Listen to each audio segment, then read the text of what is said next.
Welcome to my channel. నేను ఈరోజు బీరకాయ వేపుడు చేసుకోబోతున్నాను.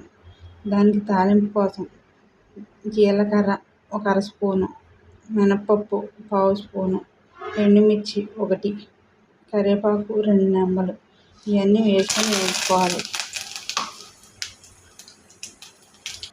ఒక పావు స్పూను పసుపు, బీరకాయ ముక్కలు వేసుకోవాలి. బీరకాయ ముక్కలు బాగా కలుపుకోవాలి.